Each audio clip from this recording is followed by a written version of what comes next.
നമസ്കാരം. പ്രാദേശിക വാർത്തകൾ. ഈ വാർത്തകൾ നിങ്ങൾക്കായി അവതരിപ്പിക്കുന്നത് Marvel agencies Thrissur road Irinjalakuda.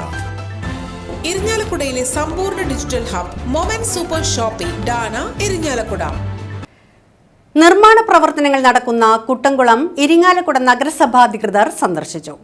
കുട്ടംകുളത്തിന്റെ കിഴക്ക് തെക്കേ മൂലയിൽ നടന്ന നിർമ്മാണ പ്രവർത്തനങ്ങൾ വിവാദമായ പശ്ചാത്തലത്തിലായിരുന്നു സന്ദർശനം. നഗരസഭാധികൃതർ പൊതുമരാമത്ത് അധികൃതരുമായി നടത്തിയ ആശയവിനിമയത്തിൽ കിഴക്ക് തെക്കേ മൂലയിലെ നിർമ്മാണ പ്രവർത്തനങ്ങൾ സ്മാരക നിർമ്മാണവുമായി ബന്ധപ്പെട്ടതല്ലെന്നും സമീപത്തെ റോഡിന്റെ സുരക്ഷയ്ക്കാണെന്നും വിശദീകരിച്ചു. എന്നാൽ നിർമ്മാണ പ്രവർത്തനങ്ങൾ സംബന്ധിച്ച് നഗരസഭയ്ക്ക് യാതൊരു അറിയിപ്പും ലഭിച്ചിട്ടില്ലെന്നും നിർമ്മാണവുമായി ബന്ധപ്പെട്ട് നഗരസഭയിൽ നടത്തേണ്ട നടപടിക്രമങ്ങൾ ഉടൻ പൂർത്തീകരിക്കണമെന്നും നഗരസഭാധികൃതർ ആവശ്യപ്പെട്ടു. Municipal vice chairperson Chintha Dharmarajan, വികസനകാര്യ standing committee chairman advocate VC Varghese, ക്ഷേമകാര്യ standing committee chairman Mini Jose Chakkola, ആരോഗ്യ standing committee chairman TA Paul, പൊതുമരാമത്ത് standing committee chairperson Roni Paul Maveli, വിദ്യാഭ്യാസ standing committee chairman Praveens Njattuvetti, municipal secretary Habeeb, municipal engineer Santhosh Kumar എന്നിവരും സ്ഥലം സന്ദർശിച്ച സംഘത്തിലുണ്ടായിരുന്നു.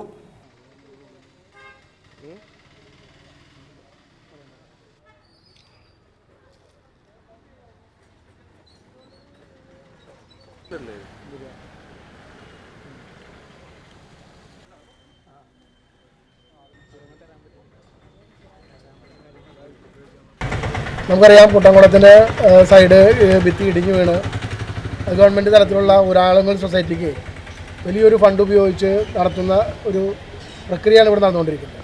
അതിൻ്റെ പൂർത്തീകരണമാണ് ഇപ്പോൾ നടന്നുകൊണ്ടിരിക്കുന്നത്.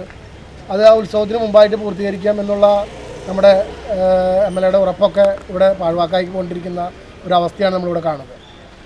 ഇത്രയും ഫണ്ട് ഉപയോഗിച്ച് ഒരാളുകൾ സൊസൈറ്റിക്ക് 4-5 കോടി ചിലവെഴുത് ഈ ഒരു ബേസ്മെൻറ്റ് പോലും യഥാർത്ഥമായി കെട്ടാതെ ഒരാളുകൾ സൊസൈറ്റിക്ക് കൊടുത്ത് ഗവൺമെൻറ്റിൻ്റെ ഒരു തട്ടിപ്പായിട്ടാണ് ഞങ്ങളിവിടെ ഇത് കാണുന്നത്. അതിനോടൊപ്പം തന്നെ കുട്ടംകുളം നവീകരണത്തിൻ്റെ ഭാഗമായിട്ട് ഇവിടെ ഒരു രാഷ്ട്രീയമായിട്ടൊരു ലാക്കോട് കൂടി ഇവിടെ ഭരണകക്ഷികൾ പ്രവർത്തിക്കുന്നുണ്ടോ എന്നൊരു സംശയം ഇവിടെ പൊതുജനങ്ങൾക്കും ഭക്തജനങ്ങൾക്കും അതുപോലെ നഗരസഭയുടെ കൗൺസിലർമാരും ഞങ്ങൾ അടക്കം നമുക്ക് തോന്നിയിരിക്കുന്ന അവസ്ഥയാണ്. ഇവിടെ ഒരു ചരിത്ര സ്മാരകമാണ് കുട്ടംകുളം എന്നുള്ളത് നമുക്കറിയാം. കുട്ടംകുളം സമരത്തിൻ്റെ ഭാഗമുണ്ടായിരുന്നു. ഒരു ചരിത്രമായ ഒരു കുട്ടംകുളം സമരം ഒന്നും തന്നെ നമുക്ക് മറക്കാൻ പറ്റുന്ന കാര്യങ്ങളല്ല. ആ കുട്ടംകുളം സമരത്തിന് ചരിത്ര സ്മാരകം പണിയണമെങ്കിൽ എന്നാൽ ഉചിതമായ സ്ഥലത്ത് നമ്മൾ പണിയേണ്ടതുണ്ട്. അതിൻ്റെ ആ പ്രാധാന്യം നമ്മൾക്ക് ഒരിക്കലും കുറവാക്കി കാണാൻ പറ്റില്ല. ഇരിങ്ങാലക്കുടയിൽ അതൊരു നമ്മുടെ ഒരു അഭിമാനമാണ് കുട്ടംകുളം സമരം. അതൊക്കെ അന്ന് നമ്മുടെ പൂർവ്വികർ നടത്തിയിരുന്നത്. അത് നമുക്കറിയാം. കുട്ടംകുളം സമരം നടക്കുമ്പോൾ ഈ മാർക്സിസ്റ്റ് പാർട്ടി ഇവിടെ ഉണ്ടായിട്ടില്ല എന്നാണ് എൻ്റെ ഒരു ഓർമ്മ. എൻ്റെ ഓർമ്മ വെച്ചിട്ടുണ്ടെങ്കിൽ എൻ്റെ ഒരു പഠനങ്ങൾ മനസ്സിലാവുന്നത് ഇവിടെ സമരത്തിന് ശേഷമാണ് ഇവിടെ മാർക്സിസ്റ്റ് കമ്മ്യൂണിസ്റ്റ് പാർട്ടിയൊക്കെ വന്നത്. അതിനു മുമ്പുള്ള സമര നായകന്മാർ പിന്നെ മാർക്സിസ്റ്റ് പാർട്ടിയായിട്ട് ഒത്തൊരുമിച്ച് പോയപ്പോൾ അവർ ഈ അവകാശം ഏറ്റെടുത്ത് കൊണ്ടുപോകുന്നൊരു വ്യവസ്ഥയാണ് ഇവിടെ ഉണ്ടായിരുന്നത്. എന്തായാലും കുട്ടംകുളം സമരം നമുക്ക് മറക്കാൻ പറ്റാത്തൊരു സമരമാണ്. നമ്മുടെ നവോത്ഥാനത്തിൻ്റെ സമരമാണ് എന്നൊക്കെ നമുക്കറിയാം.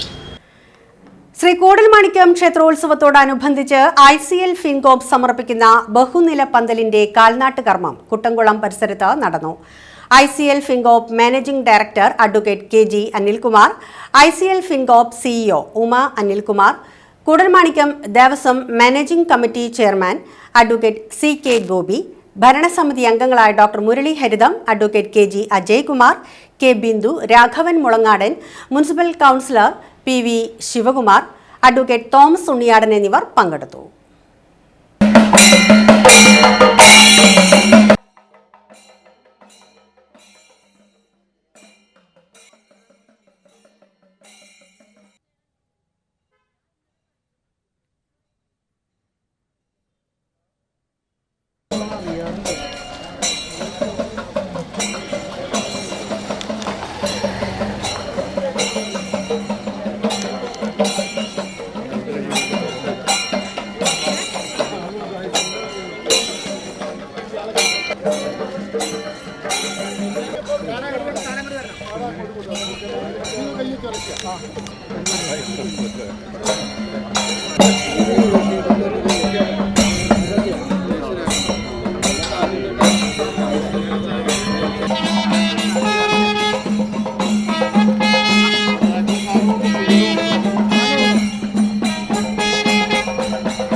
എല്ലാവരും നിന്നോ. ശ്രദ്ധിക്ക്.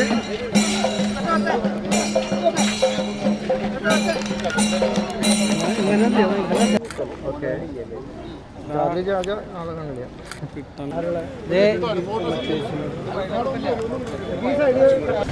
2026 വർഷത്തെ കൂടൽമാണിക്യം ക്ഷേത്രം തിരുവുത്സവം നമ്മുടെ തിരുമുറ്റത്ത് എത്തി നിൽക്കുകയാണ്.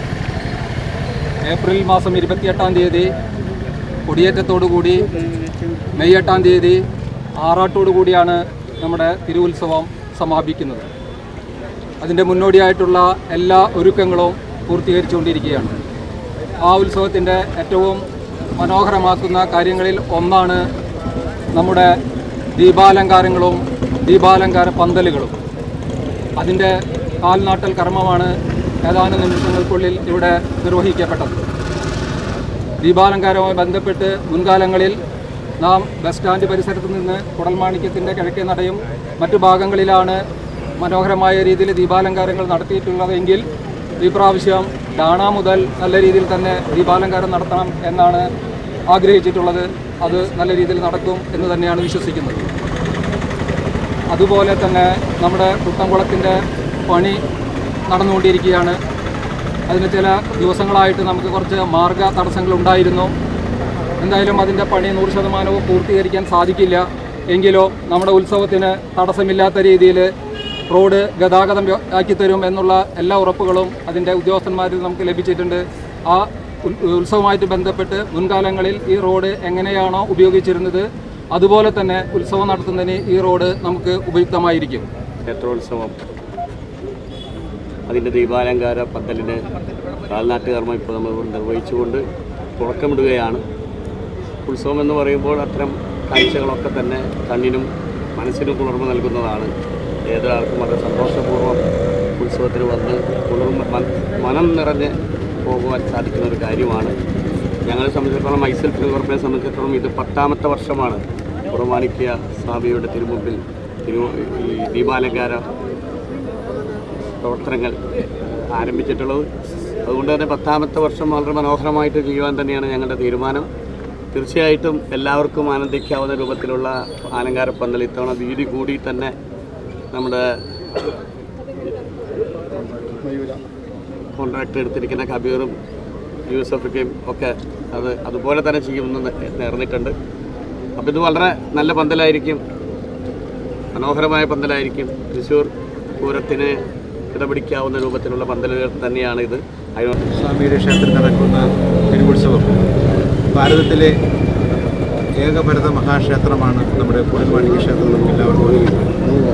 10,000-കണക്കായ ഭക്തജനങ്ങളാണ് ഈ ക്ഷേത്രത്തിൽ ഉത്സവത്തോടനുബന്ധിച്ച് എത്തുന്നതും അനുഗ്രഹം തേടി അവിടെ പ്രാർത്ഥിക്കുന്നത്. നമ്മുടെ ഈ തിരുവുത്സവത്തിന് ഏറെ പകിട്ടുപേർന്ന ഒന്നാണ് കിഴക്കേ നടയിലുള്ള ഈ ദീപാലങ്കാര കാഴ്ച. അത് ഇത്തവണയും നടത്തുന്നത് നമ്മുടെ എല്ലാവരുടെയും പ്രിയങ്കനായിട്ട് ഐസെൽ ഗ്രൂപ്പാണ്. ഐസെൽ ഗ്രൂപ്പിൻ്റെ MD അനിൽകുമാർ ഇവിടെയുണ്ട്. അദ്ദേഹത്തിന് സഹധർമ്മിണി ഉമ്മയുണ്ട്. ഇരിങ്ങാലക്കുട നഗരസഭ റിപ്പബ്ലിക് പാർക്കിലെ ശോചനീയാവസ്ഥ പരിഹരിക്കണമെന്നാവശ്യപ്പെട്ട് LDF പാർലമെന്ററി പാർട്ടി പ്രതിനിധി സംഘം റിപ്പബ്ലിക് പാർക്ക് സന്ദർശിച്ചു. അവധിക്കാലമായതോടെ പാർക്കിലെത്തുന്നവർ നിരവധിയാണ്. ഇവർക്ക് അടിസ്ഥാന സൗകര്യങ്ങൾ പോലും ലഭ്യമല്ലെന്ന് സംഘം കുറ്റപ്പെടുത്തി. ആവശ്യത്തിന് വെളിച്ചമോ കുടിവെള്ളമോ ലഭ്യമല്ലെന്നും സംഘാംഗങ്ങൾ പറഞ്ഞു. LDF parliamentary party leader PV Sivakumar, അംഗങ്ങളായ KS പ്രസാദ്, ലേഖ ഷാജൻ, വിനീത TS എന്നിവരും സംഘത്തിലുണ്ടായിരുന്നു.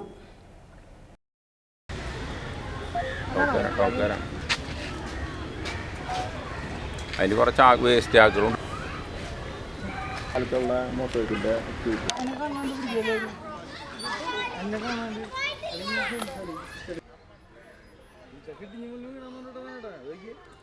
ഇത് കണ്ടോ, കൃത്യമായിട്ട് കണ്ടോ, ഇതാണ് ഒരു പാർക്ക് കാണുന്നത്. ആകെ കുറച്ച് സ്ഥലമുള്ള ഇവിടെ ആ ഒരു ഇരിഞ്ഞാലക്കുട റിപ്പബ്ലിക് പാർക്ക് എന്ന് പറഞ്ഞാൽ വളരെ പ്രസിദ്ധമായ പാർക്കാണ്. ഇപ്പം വെക്കേഷനായിട്ട് 15 ദിവസമായി.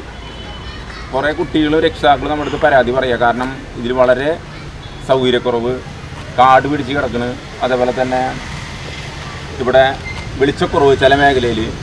ശരിയാണ്, 15ഓളം സോളാർ ലൈറ്റുകൾ കത്തുന്നില്ല. ഇപ്പോൾ ടി വി റൂമാണത്. ടി വി കളവ് പോയതിന് ശേഷം ടി വി റൂം ഇവിടെ പ്രവർത്തിക്കുന്നില്ല. അതേപോലെ തന്നെ ഇവിടെ ഓഫീസായിട്ട് പ്രവർത്തിക്കുന്ന ഒരു റൂം അവിടെ ഉണ്ട്. അത് എപ്പോൾ വേണമെങ്കിൽ നിലമ്പത്താം. നിങ്ങളവിടെ നോക്കിയോ. പണ്ട് ഞങ്ങളുള്ള സമയത്ത് ഒരു റേഡിയോ മേടിച്ച് കൊടുത്തിട്ടുണ്ടായിരുന്നു. പണ്ട് മുതലേ ഉണ്ടായിരുന്നു. ആ കേടായി ഞങ്ങൾ കഴിഞ്ഞ പ്രാവശ്യം റേഡിയോ മേടിച്ച് കൊടുത്തു വന്ന ആ റേഡിയോ വർക്കിംഗ് ഇല്ല. കാരണം അപ്പം അങ്ങനെ വരുമ്പോൾ അതായത് കുട്ടികൾ കളിക്കുന്ന സ്ഥലത്തിന് കാട് പിടിച്ച് കിടക്കുന്നത് വല്ല പാമ്പേടി കയറ്റി കഴിഞ്ഞാൽ ആരോ ഉത്തരവാദിത്വം കേൾക്കുക. മുനിസിപ്പാലിറ്റി ഇതിൽ വളരെ അശ്രദ്ധയാണ് കാണിക്കുന്നത്. അശ്രദ്ധ നമുക്ക് നോക്കിയറിയാലോ. കാരണം അവിടെ മറ്റേ ചപ്പും ചവറ് ഊഞ്ഞാലുകളൊക്കെ വീണ് കിടക്കുക. എപ്പോൾ വേണമെങ്കിലും ടെറ്റനസിൻ്റെ ഇഞ്ചക്ഷൻ കൊടുക്കാവുന്ന രീതിയിലാണ് അത് തുരുമ്പ് പിടിച്ചിട്ടാണ് അത് കിടക്കുന്നത്. ഇത് പരിപാലിക്കേണ്ടതും നഗരസഭയുടെ അടിസ്ഥാനപരമായിട്ട് ആവശ്യങ്ങളൊന്നല്ലേ. ഒരു നടപടിയില്ല. പിന്നെ ഇതിൻ്റെ ആ മുക്കിലും മൂലയിലൊക്കെ തന്നെ ഈ അരുണം മാഷ് MLA ആയിരിക്കുമ്പോൾ ഒരു മിനി ഹൈമാക്സിലേറ്റ് ഞങ്ങൾ മേടിച്ചു കൊടുത്തത് ഇരുട്ട് കുത്തി കിടന്നിരുന്നത്.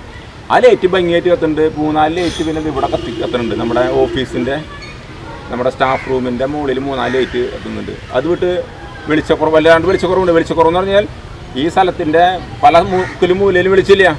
കാരണം ഇരുട്ടത്ത് നേരത്തെ പറയുന്ന ജന്തുക്കളെ സൂക്ഷിച്ച് നടക്കേണ്ട ഒരു ഗതികേടാണ് വന്നത്. അപ്പോൾ ഈ നഗരസഭ കാണിക്കുന്ന അവഗണന മാറ്റിയിട്ട് ഞങ്ങൾക്ക് പറയാനുള്ളത്.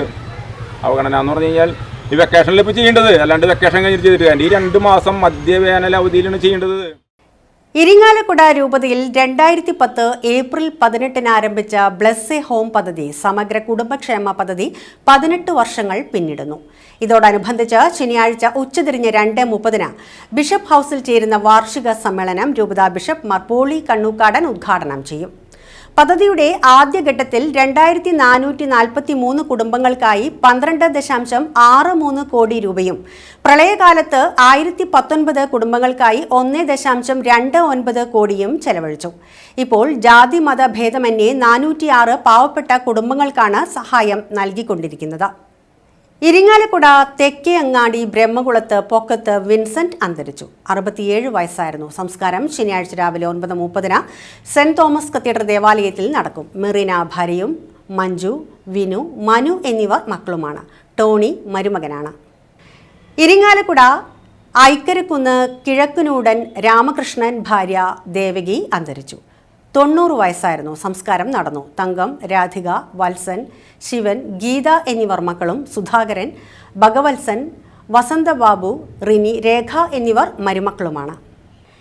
ഇതോടെ വാർത്തകൾ കഴിഞ്ഞു. നമസ്കാരം.